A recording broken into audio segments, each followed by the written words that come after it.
A Deus por esta rica oportunidade que Deus nos concede para retornar a esta casa. Nós temos um carinho muito grande pela Igreja Assembleia de Deus em Santa Luzia, porque aqui no Maranhão passou a ser minha segunda casa. A primeira casa que me recebeu no Maranhão para pregar foi Lago da Pedra, e através do meu amigo pastor Rubenilton, Deus nos trouxe aqui e nos presenteou com todas as amizades que nós temos aqui na cidade. Pastor Jaleilton, os demais obreiros, amigos, muito obrigado. E um prazer imenso estar convosco. Os demais pastores, um prazer conhecê-los. Uma satisfação enorme. Meu amigo pastor Gessé, obrigado pelo convite. É uma honra poder servir ao Senhor e atender um convite do ministério para poder adorar a Deus junto a esta igreja. Saudoso pastor Josimar Lima era um pai para mim, um conselheiro, e nós também estamos tendo a oportunidade de ter amizade com o pastor Lidônia, a quem eu deixo meu abraço, expressando também o nosso respeito e apreço a todas as lideranças presentes. Louvado seja o nome do Senhor. A coordenação da Almademp, Deus abençoe a vida de todos vocês. E meus irmãos, explicando a ausência da minha esposa, a minha cunhada está passando por um processo cirúrgico em Teresina. Na verdade já passou e está em fase de recuperação. E assim diz o Senhor Jeová a estes ossos: eis que farei entrar em vós o Espírito e vivereis, e porei nervos sobre vós, e farei crescer carne sobre vós, e sobre vós estenderei pele, porém em vós o Espírito, vivereis e sabereis que eu sou o Senhor.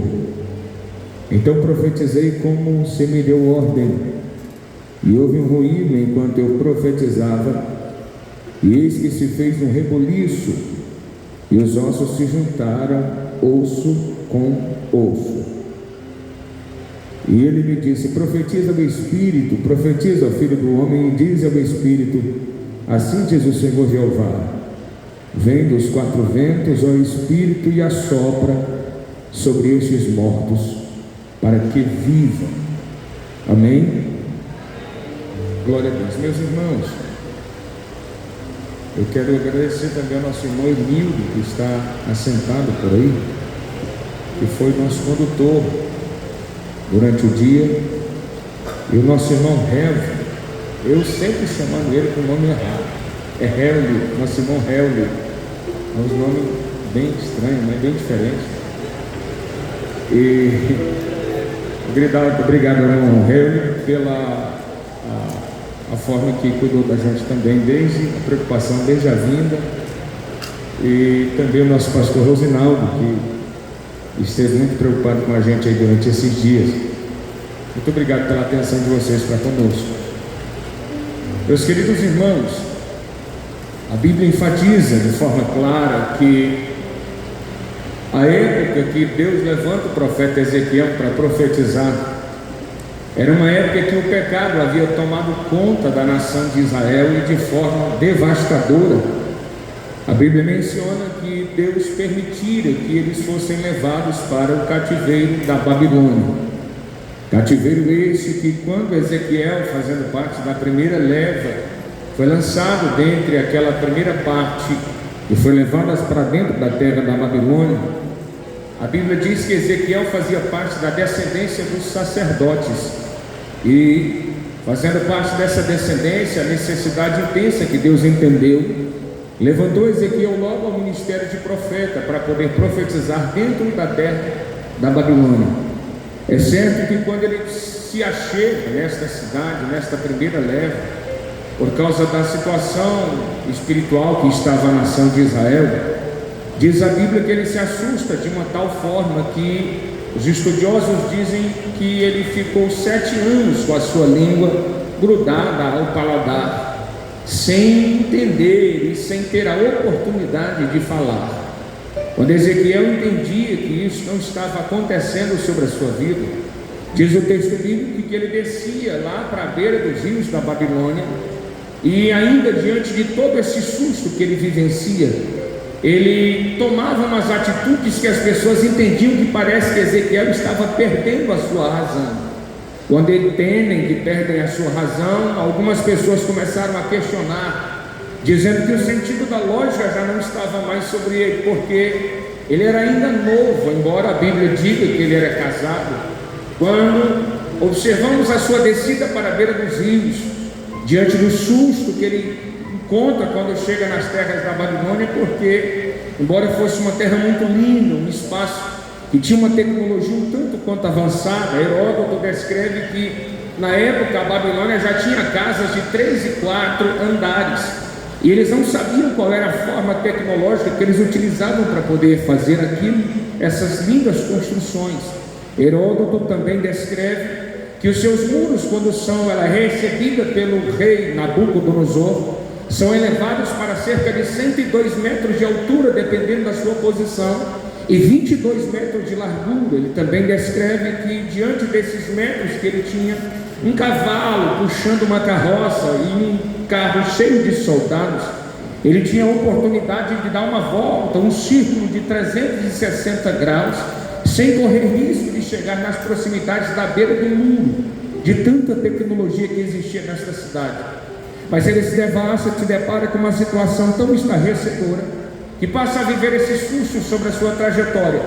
Ezequiel, quando as pessoas entendiam que ele não tinha mais o curso correto da sua razão, que a lógica humana já não estava mais perto dele, ele descia para a beira dos rios da Babilônia, ainda como um moço novo, e os historiadores dizem que ele abria os braços na beira do rio, se postava com as pernas também um tanto quanto abertas, levantava o seu rosto para os céus e abria a sua boca, esperando a mensagem de Deus chegar.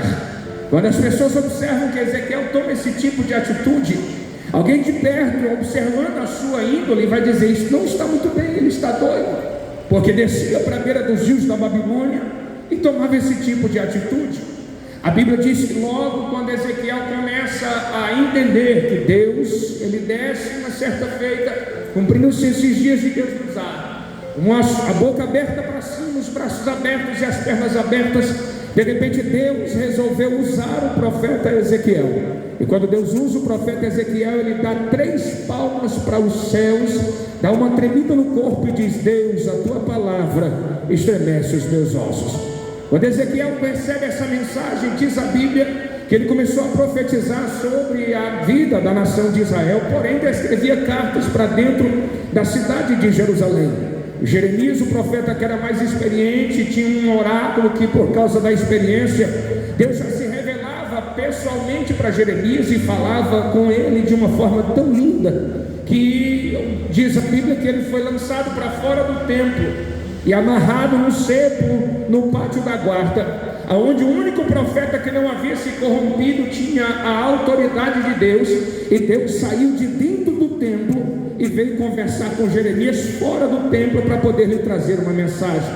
É aqui que gerava uma incógnita muito grande, porque na medida que Ezequiel descrevia cartas para dentro da cidade de Jerusalém, diz a história, Ezequiel capítulo de número 12, o verso de número 13, diz o texto bíblico que um nó é dado na cabeça do rei Zedequias, que era quem estava no trono naquela época, por causa da mensagem do profeta novo, que era o Ezequiel, que tinha um possuidor de um ministério chamado por nome de oráculo por ação, ou seja, ele precisava viver as realidades, as situações, para poder entender o que é que Deus tinha para poder falar ao coração da nação de Israel.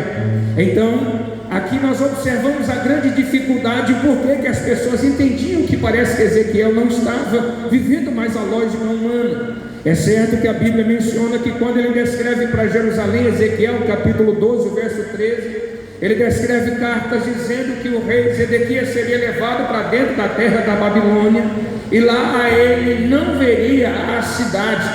Quando observamos Jeremias capítulo de número 32, versículo de número 4, o mesmo profeta que estava dentro da cidade de Jerusalém profetizando, ele profetiza, descreve para o rei Zedequias, aliás, ele fala para o rei Zedequias dizendo: Zedequias nesse momento está nas lamuras e reclamando do profeta, porque tem compromisso com Deus e não quer falar algo que Deus não fale, que não seja da boca do Senhor. E o profeta Jeremias, capítulo 32, o verso 4, está escrito dizendo que ele seria levado para dentro da terra da Babilônia e conversaria cara a cara com o rei Nabucodonosor. Aí ele põe uma vírgula e diz assim: porém os seus olhos verão os olhos do rei da Babilônia. Naquela época estava cercando a cidade de Jerusalém, se preparando para a terceira lepra, o grande chefe do exército chamado por nome de Nebuzaradã. Nebuzaradã está comandando e está precisando de uma simples brecha para poder entrar, invadir a cidade de Jerusalém e levar cativa a terceira e última leva, a terceira e última parte, que eram aqueles que estavam dentro da cidade. Quando nós observamos Jeremias dizendo desta forma, parece que tem um contraste entre uma mensagem e a outra mensagem. Se Ezequiel está dizendo que ele vai conversar, mas não vai ver, Jeremias está dizendo que ele vai conversar, porém os seus olhos verão os olhos do rei da Babilônia. Como é que isso ocorre? Pois quando observamos com os olhos humanos, nós precisamos entender que quando acontece a invasão dos muros, eles entram, capturam o rei Zedequias, põem um pano de saco sobre a sua cabeça. Nebuzaradã descreve para dentro da Babilônia, dizendo que o rei foi capturado. Nabucodonosor manda uma contracarta dizendo: me dá uma prova que de fato é ele. Então eles pediram para que os olhos fossem vazados do rosto do rei Zedequias e levado para ele dentro de uma bandeja. Quando é levado para o rei Nabucodonosor dentro de uma bandeja, cumpriu-se aquilo que o profeta Ezequiel profetizou, o profeta Jeremias profetizou, aliás, dizendo que os seus olhos veriam os dele. Os olhos estão lá, estão tete a tete, um olhando para o outro, mas o rei Zedequias ainda está na cidade de Jerusalém. De repente levam-no para dentro da terra da Babilônia. Quando chega lá, está sem os olhos, não vê. Cumpriu-se o que o profeta Ezequiel havia profetizado. Aí conversa cara a cara, mas não está vendo, porque está sem os seus olhos. Cumpriu-se aquilo que o profeta Ezequiel profetizou, e cumpriu-se aquilo que Deus usou o profeta Jeremias também para profetizar. Então subentende-se que temos um Deus que está no controle de todas as coisas, e que todas as promessas deles que foram lançadas sobre a nossa vida estão de pé, e queira Satanás ou não, elas vão se cumprir da forma que Deus determinou. Quantos acreditam desta forma? Só os da promessa, levante a mão e diga glórias a Deus, aleluia. Ezequiel de repente recebe agora, pega uma moral muito grande dentro das terras da Babilônia, porque a sua mensagem passou a ser aceita. Todos o respeitavam de uma forma tremenda. De repente a sua esposa morre. Quando morre, Deus olhou para ele e disse: Ezequiel, se o teu oráculo é por ação, você não vai precisar poder ficar de luto. Por que eu não posso ficar de luto por causa da morte da minha esposa? Aí Deus disse para ele: porque eu estou vendo o meu povo morto e não posso ficar de luto por causa da ruína do meu povo. Então observamos a Bíblia dizendo que diante desses detalhes, a vida de Ezequiel era um tanto quanto estranha. Ezequiel passou a dormir cerca de 390 dias só sobre o seu lado esquerdo. E Deus ainda olhou para ele e disse: eu vou te amarrar com cordas para não correr o risco de você virar para o outro lado. Depois você vai dormir mais cerca de 40 dias do outro lado, só para expressar a indignação de que eu estou em relação à dureza do coração e à situação terrível espiritual que está passando a cidade, os filhos de Israel. A história diz, o livro dos reis, nos seus últimos capítulos, que a situação espiritual estava de forma tão negativa, que o mesmo Deus olhou para aquele povo e disse assim: eu quero vocês fora da minha presença, eu rejeito vocês. Quando Deus olhou para aquela nação, disse desta forma, já estava característico, não tinha mais o que fazer. Ezequiel está profetizando. E quando Ezequiel está profetizando, Deus manda ele pegar um tijolo, manda desenhar a cidade, colocar uma trincheira entre um lado e o outro. De repente Deus olha para ele e manda ele raspar sua barba. Metade da barba ele corta, a outra metade ele joga para o vento. Então todo mundo olhava e dizia: esse camarada não está bem. Mas o interessante é que sempre firme e fiel, mesmo diante de uma terra de sofrimento, de dores, de angústia, de um sofrimento tal que o Salmo de número 137 relata, dizendo que quando os filhos estavam estavam sendo amamentados pelas suas mamães no colo. Em algumas províncias da Babilônia, os soldados da Babilônia arrancavam eles à força do colo das mães e atiravam contra as pedras como se fossem objetos, tudo por causa da situação do pecado. Quando observamos o livro do profeta Ezequiel, capítulo de número 37, a gente entende diante de uma ótica divina qual é a expressão da ótica de Deus em relação à vida espiritual do povo. Então a gente observa que Deus agora eleva Ezequiel por uma visão e traz ele até um vale chamado Vale de Ossos Secos.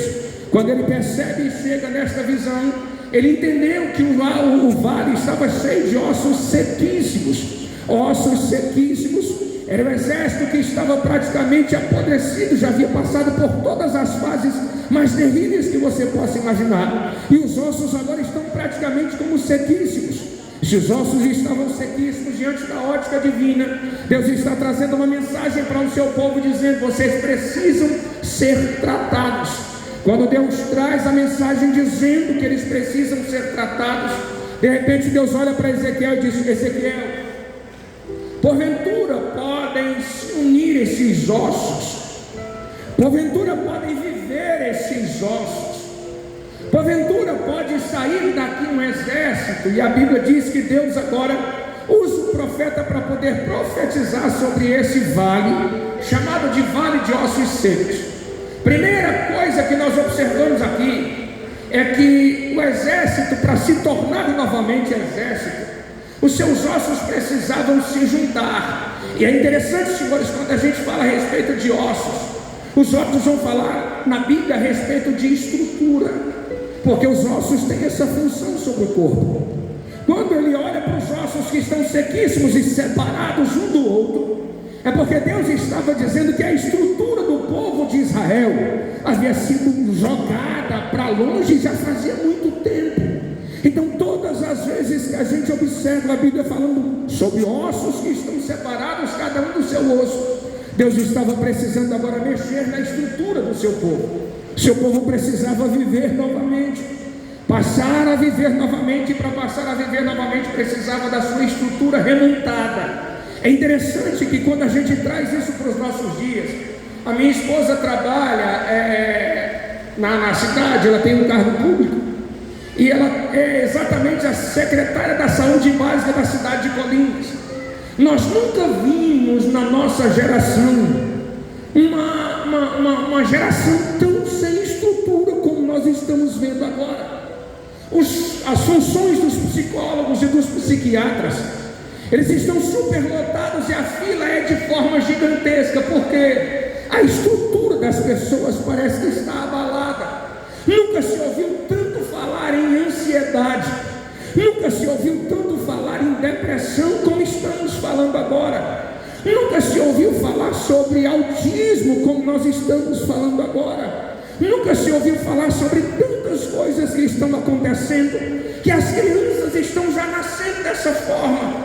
É uma guerra muito grande que nós estamos enfrentando. Eu louvo ao Senhor porque Deus, Ele tem mexido nas estruturas da sua igreja e tem formado e fortalecido para que essa geração atual seja uma geração diferente, seja uma geração mais forte, seja uma geração trabalhada. É tanto que quando a gente observa o escrito bíblico, aqui um parêntese para que você possa entender, o próprio povo, quando volta da Babilônia, voltaram os mais novos, que eu não sei como escaparam daquela de serem atirados por 7 vezes, lançados contra as pedras, pastor Gessé, e sobreviveram. Porque a Bíblia diz em Esdras capítulo 3, do verso 10 ao 13, que lá tem 2 gerações, senhores. A primeira geração é a geração dos antigos, que a Bíblia diz que viu o templo de Salomão na sua beleza, pastor Gerson. E quando viram o templo na sua beleza, entendiam que a manifestação da presença de Deus lá era muito forte. Eles tinham saudade da época que adoravam, mas teve uma geração que não viveu aquela época, que não cultuou, que não teve a oportunidade de adorar dentro de um templo, mas que ouvia os mais antigos dizendo: o culto era tão bom, manifestava a presença de Deus, a glória do Senhor era perfeita, a manifestação era linda. Aí de repente, quando a gente observa, eles chegaram e viram que as estruturas do templo estavam abaladas. Quando depois dos 70 anos de cativeiro retornaram, o templo estava em ruínas, havia apenas a calçada, o átrio inferior e o átrio superior, que era dividido por uma pequena escada formada por 5 longos degraus, e que dava acesso ao átrio, mas no lugar do templo eram só as paredes queimadas e destruídas. Aí de repente, quando se reuniram os mais antigos se lembraram quando tinha ouro, quando tinha culto, quando a manifestação da glória de Deus era notória, e agora não tem mais.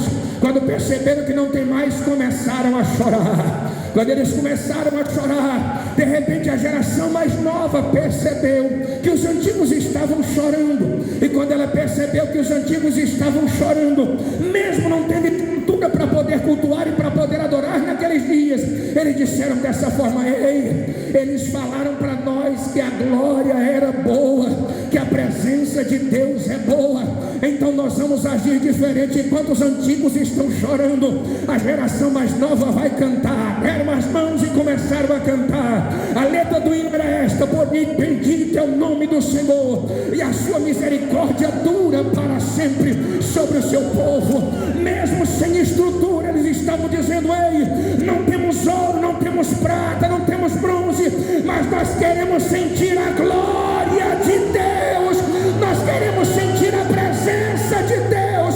E quando eles começaram a cantar, os antigos começaram a chorar. Deus uniu o barulho do choro dos antigos com o cântico dos mais novos, fez um reboliço, e um grande avivamento aconteceu naquele dia. Por quê?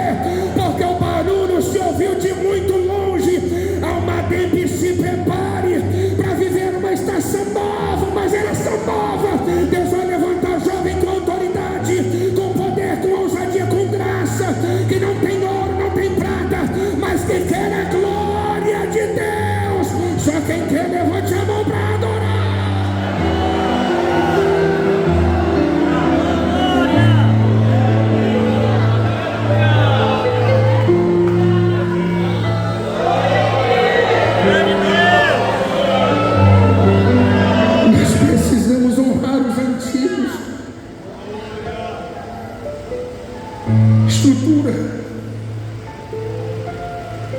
Estrutura, ela tem sido abalada de uma forma terrível.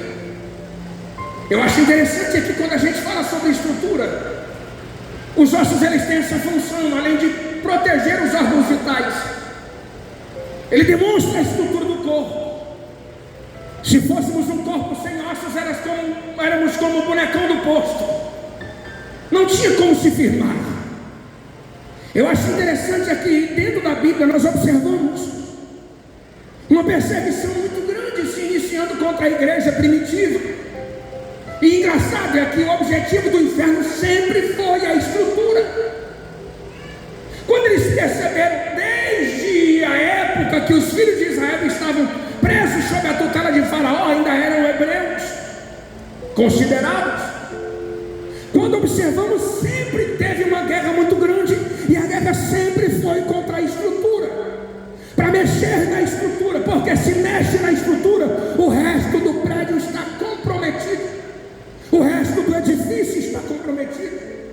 É por esse motivo que quando eles perceberam que os responsáveis pelo crescimento do povo eram os pais de família, eles tiveram uma ideia que está em Levítico capítulo 26, versículo 13, quando eles estão dizendo que tiraram os animais da frente das carroças, pegaram os homens fortes, os responsáveis pelo crescimento, e botaram para poder puxar a carroça, para poder acabar com a raça do povo. Quando eles estão percebendo que eles estão corcundos, o texto diz que a postura já não era mais a mesma, porque quanto mais peso tinha, mais peso ele colocava. É por isso que, diante da geração que nós estamos vivendo, dessa proliferação da droga, do crack, da maconha, da cocaína, isso é uma das cargas que o faraó desta geração tem tentado colocar sobre a vida da nossa juventude. Infelizmente muitos têm se deixado levar, e nós precisamos ter estrutura para poder arrancá-los de lá. Agora deixa eu te explicar. Graças ao Senhor que quando a gente olha em Êxodo capítulo de número 1, a Bíblia diz que quanto mais eles se levantavam contra a nação, mais a nação crescia, e mais faz a nação se multiplicar. Aleluia. Então eu entendo uma coisa, deixa eu te explicar para você poder dar glória a Deus e aleluia. Eu entendo uma coisa, luta é o diabo querendo matar alguém, sim, pode ser, mas luta também pode ser Deus olhando para a tua vida e dizendo: eu estou mexendo na tua estrutura, tu vai ser maior do que o que você está pensando, está sofrendo agora, está com dor agora, está sentindo luta agora, mas Deus está te dizendo, é te preparando para o edifício que você vai ser. Uma mensagem simples para você dar glória a Deus. Uma certa feita, Jesus está passando com seus companheiros à beira do caminho, tem um cego de nascença. Aí um curioso questionou, dizendo: mestre, quem foi que pecou? Foi ele ou foi seus pais para que nascesse cego? Aí Jesus olhou para ele e disse: não, está errado, nem foi ele, nem foi seus pais que pecaram para que ele nascesse cego, mas só aconteceu isso aqui para a manifestação das obras de Deus sobre a vida dele. Quem está passando luta, levante a mão. Quem está passando luta, levante a mão. Eu sou o primeiro, eu vou levantar também. Levante a mão que eu vou profetizar segundo esta palavra sobre a tua vida. Eu sei que o inferno está querendo te destruir. O diabo está tentando olhar para essa fase dizendo: eu vou te afundar, eu vou acabar com a tua vida. Mas o Deus dos céus está olhando para a tua vida hoje dizendo: eu estou fortalecendo a tua base, porque essa geração vai ser grande. Deus está olhando para essa geração e está dizendo: aqui estão futuros pastores, aqui estão os futuros doutores, advogados, médicos, missionários. Sai de para lá, Satanás. Essa geração é estruturada. Só quem é estruturado, levante a mão para dar glória.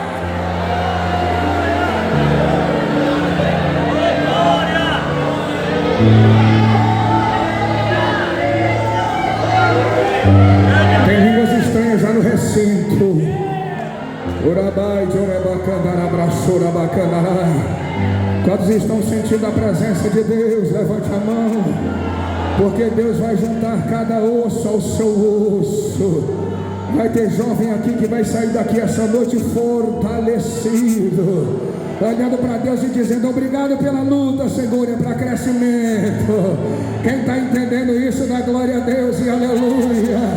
Louve ao Senhor, porque nossa função aqui hoje é esta. Quando o profeta observa, ele começou a profetizar, e a Bíblia diz que cada osso começou a juntar ao seu osso. Aleluia. Quando cada osso começa a juntar o seu osso, ele entendeu que agora precisava de carne. Aleluia. O osso agora precisa de carne. Quando nós observamos esta função, é interessante que a carne, ela quando cresce é gerada sobre o corpo. Eu tenho aqui algo até engraçado para dizer para os irmãos, que eu precisei pesquisar e anotar algumas coisas aqui. A carne fornece ao organismo diversos minerais, tais como sódio, potássio, fósforo, ferro, flúor e selênio. O ferro é um mineral muito importante, pois participa do transporte do oxigênio pelo sangue como constituinte de hemoglobina. As gorduras, os lípidos, elas são os grandes fornecedores de energia. E eu fiquei pensando aqui, falei: rapaz, eu estou com excesso de energia. Quantos aqui estão com excesso de energia? A carne tem essa função. Ela traz sobre a nossa vida, ela gera essa função sobre o corpo. Ou seja, a carne ela traz alimentos internos. Quando Deus olhou para o profeta Ezequiel e disse: cresce carne, profetiza que cresça carne, Deus estava dizendo: profetiza que cresça a fonte geradora de alimentos internos. Alimentos internos. Alimentos internos. Os alimentos internos é o que tem abalado muito a nossa geração. Por quê? Porque tem se dividido em muitas coisas. As redes sociais, elas estão matando a vida de muita gente, estão arrastando para o pecado a vida de muitos jovens, estão acabando com a vida de muitas pessoas. Ela está abrindo porta para vícios, porque a alimentação não tem sido boa. Tudo que estava sobre a nação precisava de uma restauração. Eu acho interessante aqui. Eu estava fazendo uma pesquisa, minha esposa, ela é fisioterapeuta, dermato, e trabalha, ela tem uma clínica de tirar a gordura do corpo, tirar a vitamina, né? E ela estava estudando esses dias e eu fiquei curioso.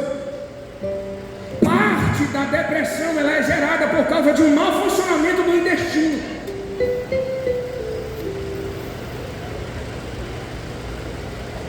Alimento. A depressão é causada por causa disso.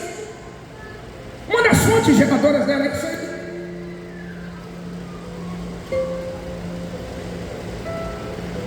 Então você precisa entender que a tua alimentação precisa ser melhorada.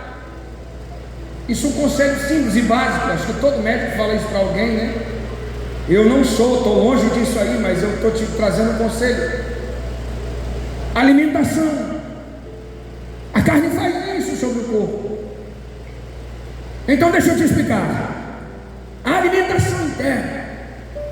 Paulo escreve aos Romanos capítulo 12, verso 1 e verso 2, diz assim: rogo-vos, pois, irmãos, pela compaixão de Deus, que primeiro, apresenteis os vossos corpos como sacrifício vivo. Segundo, e não vos conformeis, é santo e agradável a Deus, que é o vosso culto racional, e não vos conformeis com esses séculos. Segundo, mas transformai-vos pela renovação do vosso entendimento, mente, a fim de que experimenteis a boa, agradável e perfeita vontade de Deus. Então Paulo está dizendo que dentro dessa alimentação para o âmbito espiritual eu preciso fazer 3 entregas para poder viver o ponto de chegar a viver a vontade de Deus. Quantos querem a vontade de Deus aqui?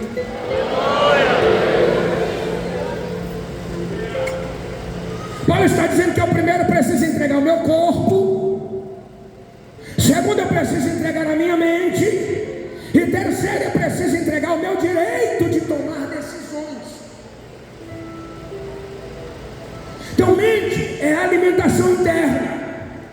Não existe, senhores, uma guerra maior, mais difícil de ser enfrentada do que uma batalha gerada na mente. Uma batalha gerada na mente é difícil de ser guerreada. Quando você trabalha numa obra, construindo uma casa, você cansa, sim, cansa. Se cansa muito. Mas uma deitada, uma dormida de 8 horas aí por dia, descansa, amanhece no outro dia zerado. Agora a batalha da mente, se não tiver cuidado, no outro dia está pior.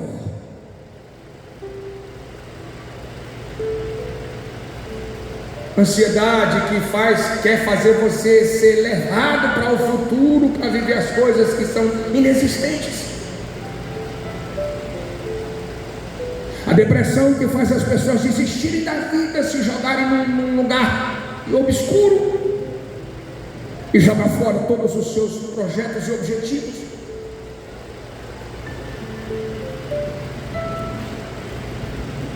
Nós estávamos fazendo evangelismo na cidade de Sorocaba. Em Sorocaba tem um rio chamado Rio Sorocaba. Tem uma ponte que o pastor Robenildo conheceu lá. E estávamos evangelizando na madrugada. Nós comprávamos pão, mussarela, presunto e levava para as pessoas se alimentarem, para os mendigos. E quando nós chegamos, pastor Robenildo, na ponte que é próximo da Nogueira Padilha, que vai lá para o outro lado da Raposo Tavares, nós encontramos um homem. Ele estava pensativo e a posição dele era essa, na grade da ponte. Ele estava desesperado e querendo se jogar de lá de cima para tirar a sua própria vida. Quando nós chegamos para ele, nós começamos a conversar e ele disse assim: eu quero me matar, não aguento mais viver tanta luta como eu estou vivendo, eu quero tirar minha vida. Aí nós dissemos para ele: peraí, deixa a gente conversar contigo primeiro. Nós chegamos perto dele, afastamos ele um pouco da distância da ponte para não se jogar. E de repente a nossa equipe começou a conversar com ele. Aí nós dissemos assim para ele: rapaz, deixa eu te explicar uma coisa. Tem alguém que pode mudar o quadro da tua vida aqui agora. Ele estalou os olhos assim e disse: quem é? Eu disse: Jesus. É isso que nós estamos pregando aqui agora. Ele começou a chorar porque o Espírito Santo envolveu aquele ambiente. Eu disse: você quer aceitar a Ele como Salvador da sua vida para poder experimentar esse outro lado da história antes de se matar? Ele disse: eu quero. Eu disse: então dobra o joelho e ora junto conosco. A partir daquele dia ele aceitou a Jesus como Salvador da sua alma. O inferno que já estava entrando, lançando espírito de morte sobre ele, bateu em retirada, e Deus trouxe a alimentação exata para a sua mente e para a sua alma, arrancando a morte de lá de dentro. Se há porventura alguém ansioso aqui essa noite, ou que a depressão está batendo na tua porta, eu sei que muita gente não vê o que é que você pensa, o que é que você faz, o que é que entra no teu pensamento, mas o meu Deus me trouxe aqui para profetizar sobre essa vida, sua vida e sobre a sua alma. Entrega a tua mente para Ele agora. Essa nuvem negra vai bater em retirada e a morte vai ter que sair junto, em nome de Jesus. E Deus, aqui na medida que você vai dando glória a Deus, a morte vai indo embora, a depressão vai batendo em retirada, porque Deus tem uma geração forte. Deus tem uma geração forte.